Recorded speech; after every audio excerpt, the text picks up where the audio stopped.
Hey guys, I am Daisho and I am here playing some Magic. This is Daisho's Playbook, episode Vampires. And today we're going to be looking at Blood Hunger, obviously, because it's episode Vampires. I don't know why I basically just said that twice, but anyway, this is how I run my vampire deck. You're going to notice that I keep in all of the removal and take out all of the bad creatures, so this deck is really, really good.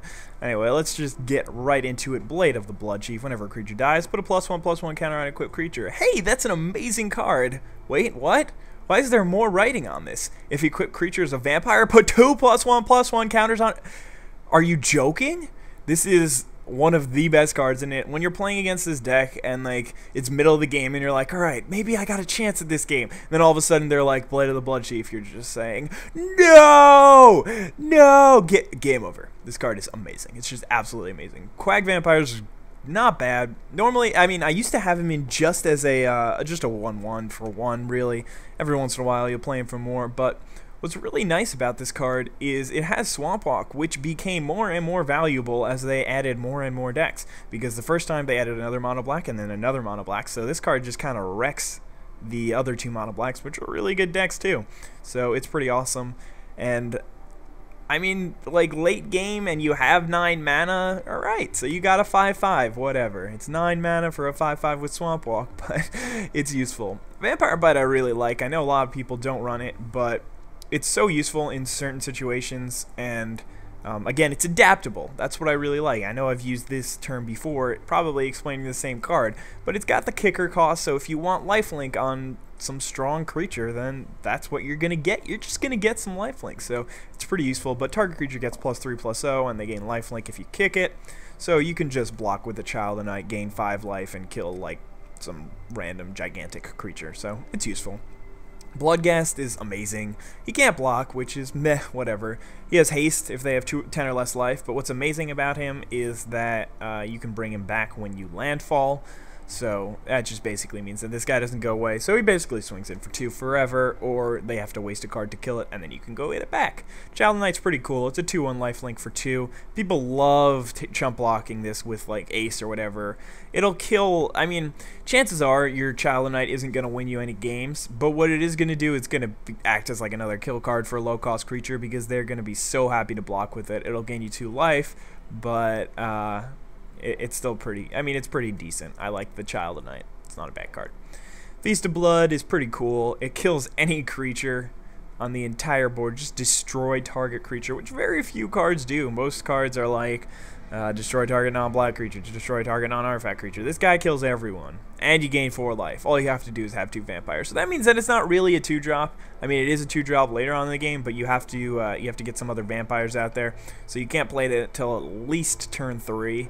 But it's still pretty good. This is Gatekeeper of Malakir. Gatekeeper of Malakir is the most fun card ever because people are always, like, if I'm hanging out with my friends and we're talking about Magic, then they're like, wow, this card is so good, this card can't be killed by anything. Then my answer is always Gatekeeper of Malakir because Gatekeeper of Malakir can literally just destroy anything as long as it's the only creature on the battlefield.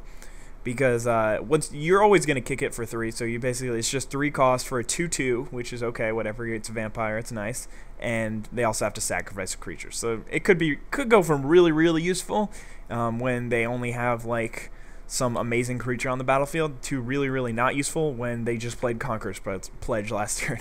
But it's still a really good card, and you should definitely have it in the deck. Urge Defeat is awesome. It's a 2-cost instant. Target creature gets -3/-3, and you can also tap your guys down to make them bigger. I don't know how often I use tap your guys down to make them bigger, but the best part about it is like if you do it during their attack step, then you can make your guy, you can block, then kill one of their guys, make your other guys bigger, block everyone. It's just awesome.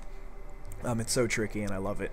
Vicious Hunger is removal, and you want to have as much removal as you can. You gain some life, deals 2 damage, kill a creature early, just throw it out on anything. Like, it doesn't matter. It could be like a 1/1 Squadron Hawk or whatever, and you'll just be like, yay, dead, whatever. I gained 2 life. Your creature's gone. I'm happy.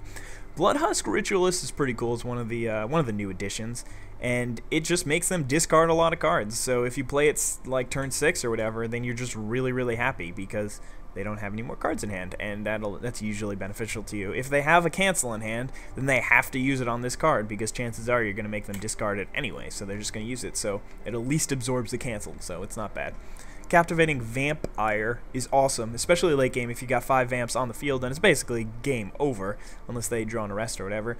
But it's still really, really good. It gives your other creatures +1/+1. I wish it had a couple more in the deck, but alas.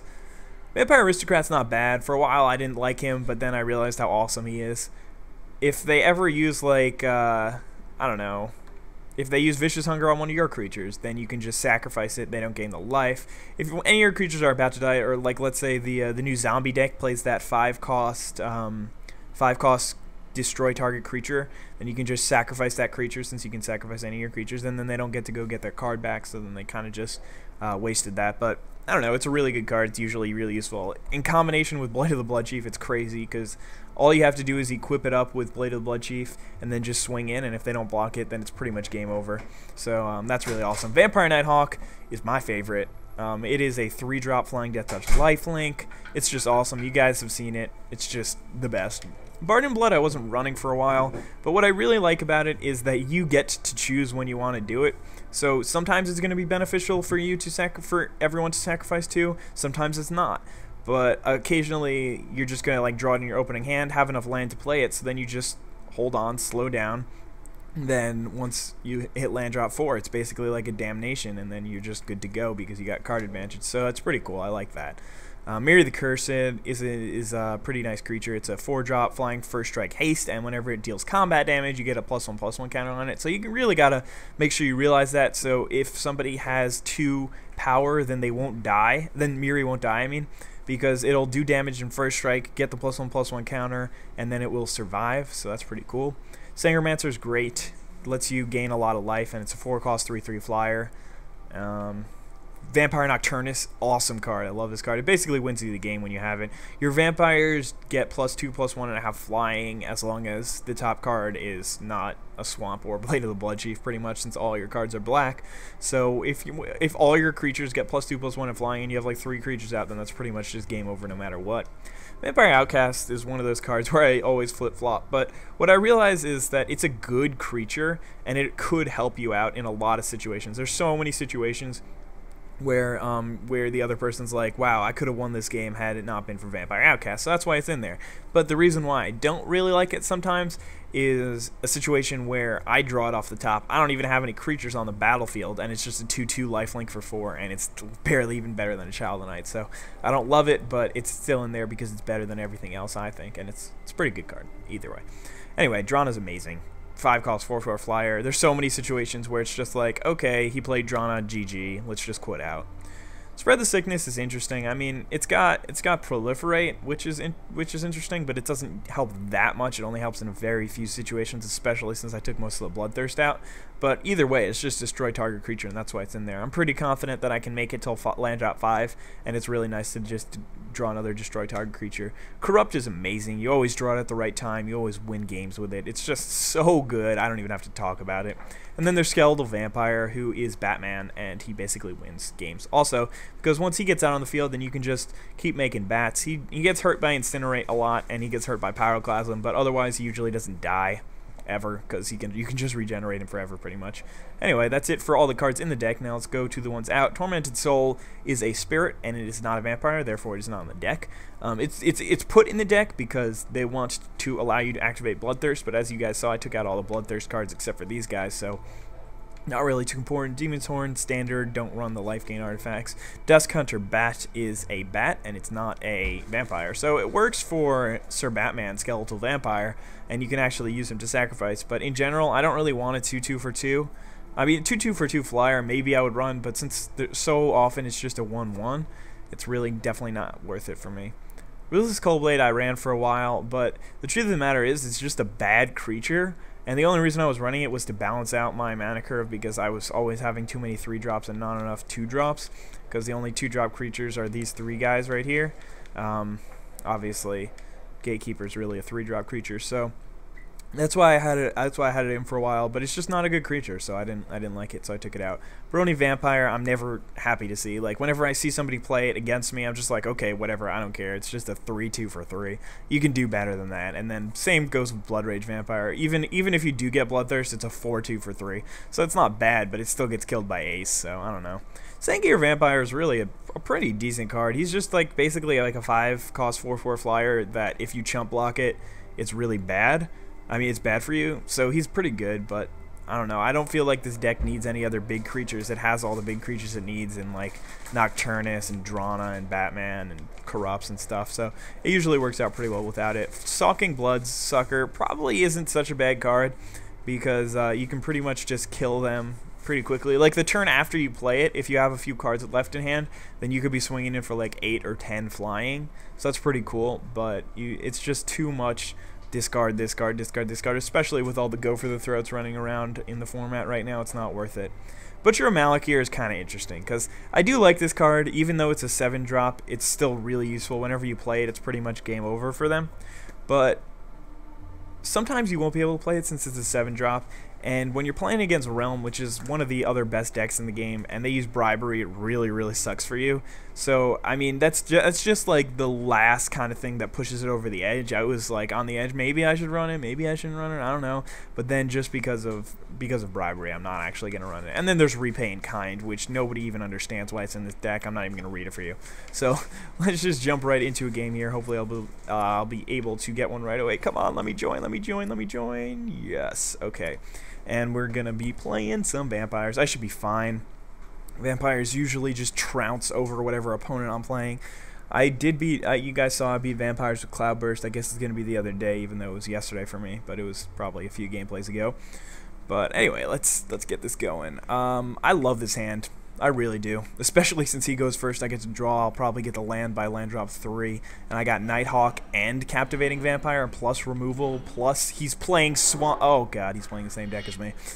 Alright, let's do this, sir. Let us do this, sir. Alright, so I'm going to... I already have like my first like 6 turns planned out. So I'm going to play Quag. And I'm going to kill his Quag. I'm going to Urge Defeat it next turn, and I'm going to tap my guy down, so then I have a 2/2 guy, 2/2 unblockable, so that's going to be amazing. Hopefully I'll actually draw Vicious Hunger off the top, in which case I would just use that, because I kind of want to save Urge Defeat in case he's got like Nighthawk or Captivating or something like that off the top, or in his hand or whatever, so that would be really interesting, but alright, he's got the land, Ruthless Coldblade, glad that he's playing bad cards, I know. It's kind of hypocritical, but, you know, that's the way it works sometimes. Daisho's got to be a hypocrite. So I'm going to stay back to quote-unquote... Actually, no, I won't block. I was thinking that I would block and I could actually kill his Ruthless Coldblade, but I cannot. What are you doing, sir? He didn't draw the land. I'm going to do this. Get rid of his unblockable. And what are you going to do? Are you going to do the same thing to me? Maybe he has the exact same plan. He probably does, because otherwise he would have swung in. So that's really funny. That's kind of hilarious that we're like playing the same cards and doing the same thing. So I'm going to swing in first, and hopefully he'll kill my 2/2 instead of Nighthawk, I guess. Nope. Oh, yep, there you go. You got it. There you go, Urge to Feed. And unfortunately, this guy isn't giant growth, so it doesn't give my guy some feet. Also, some feet, some backs. I don't know, whatever. And now Nighthawk, Nightheath a Nighthawk, and I do have Spread the Sickness, so that should be nice. Later on, hopefully, I'll be able to kill something good. And looks like he didn't draw the land again. He's gonna swing in for 3 here, obviously. But I'm just gonna swing back for 2, gain 2 life. Oh, you got Vampire Bite too. This is hilarious. This game is just going really fun. I'm actually swinging back for 3 though, so I still do. I still come out even on this because I'm gonna go back up to 16 and he's gonna be at 17. Barter in Blood, probably not gonna get played today, to be honest, because I'm obviously gonna play Captivating. But like, if he manages to kill both of my creatures, then maybe I'll do it. But like, I really don't want to lose either of these guys, so I doubt that that's gonna happen. But anyway, it's looking pretty good for me right now, especially since he's not drawing that land. I know it's kind of bullshit, but you know, being land screwed happens to everyone. If you start with 1 or 2 lands, then you always have that option. Wow, he's got another vampire bite. That's really funny. But it's not really going to help him out here, because now I'm going to actually take the lead next turn. Even though I go down to 10, he's going to go down even further, and if I don't draw... Alright, so now I'm actually going to play Vampire Bite also. Let's do this, because now I can actually kick it and put it on him. That way I actually get more lifelink out of it. And I get 8 life back and take him down to 9. So that was a pretty good turn for me, I'd say. I don't know, it was decent. And I just have removal out the ass anyway. So he probably would have been a more competitive game had he drawn land, but you never know. I could have done pretty well anyway. Oh, he did. He finally got the land. All right, there we go. Maybe game's not over. See, Daisho's talking prematurely and whatnot. All right, so I drew the land, so all I got to do is just kill him and then swing in for 5, take him down to 4, and then just kill his creature next turn again, the creature that he lays, because he's probably gonna swing in again. So I don't know, maybe he's got something for me now that he's got his Lanzos. Perhaps he has land. There you go, swing in like that. And I mean, he could have some removal. He can't play Feast of Blood actually. And there you go, he's got the 4/4, so he thinks he's alright. He thinks he's actually might survive this turn or something like that. But no, because Daisho has another Spread the Sickness. And there you go, it's just how it works. That's how the vampires go. They have like as much removal as a quenchable pretty much. But there you go, he quit out. He realized the game was over. It really helped that he got mana screwed. But anyway, hopefully you guys enjoyed that video. Always fun to play some Vamps because they just have answers to everything, even themselves. That doesn't make any sense. Hopefully you guys enjoyed that one. Have a nice day. Bye.